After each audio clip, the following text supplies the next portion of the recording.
দুর্নীতি কি দুর্নীতির সাথে বিচারাধীন আমি বলবো না।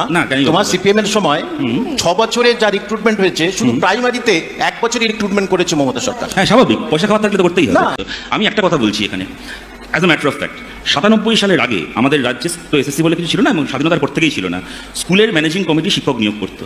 সেই সময় প্রায় সব স্কুলের ম্যানেজিং কমিটিতেই বামপন্থীরা রয়েছেন এবং তার কতগুলো সামাজিক কারণ রয়েছে। বেশিরভাগ স্কুল সেই সময় বামপন্থী আন্দোলনের মাধ্যমে, কলোনি আন্দোলন ইত্যাদির মধ্যে দিয়ে তৈরি হয়েছে।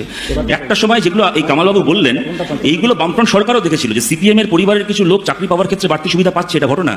যাতে সিপিএম পরিবারের, কেন স্কুলের ম্যানেজিং কমিটি চাকরি দিচ্ছে, ম্যানেজিং কমিটির মাথায় সিপিএম এর লোক বসে আছে, রেকমেন্ডেশনে চাকরি হচ্ছে, কোনো কেউ টাকা নিয়ে চাকরি বিক্রি করতো না, কিন্তু রেকমেন্ডেশনে চাকরি হতো, এটা ঘটনা কিছু ক্ষেত্রে। এইটা যাতে না হয় সেইটাকে বন্ধ করার জন্যই আমাদের রাজ্যে একটা সেন্ট্রাল রিক্রুটমেন্ট, একটা এক্সামিনেশন শুরু হয়েছিল, এসএসসি চালু হয়েছিল। আর এরা কি করলো, স্কুল সার্ভিস কমিশনটাকে একটা টাকা মারা কমিশন তৈরি করলো। তৃণাঙ্কুর এই কামালবাবু গর্ব করে বলছেন 6 বছরের থেকে মমতা ব্যানার্জি 1 বছরের বেশি লোককে চাকরি দিয়েছেন। বলুন, 6 বছরের থেকে 1 বছরের বেশি লোকের থেকে মমতা ব্যানার্জি পয়সা খেয়েছেন, আপনি সেইটা বলুন। তাহলে আপনি এখন বাড়ি যান, বিচার হয়ে যাক, তারপরে সে কথা বলবেন। এসছেন কেন তাহলে বিচারাধীন বিষয়ে কথা বলতে? বাড়ি যান তাহলে।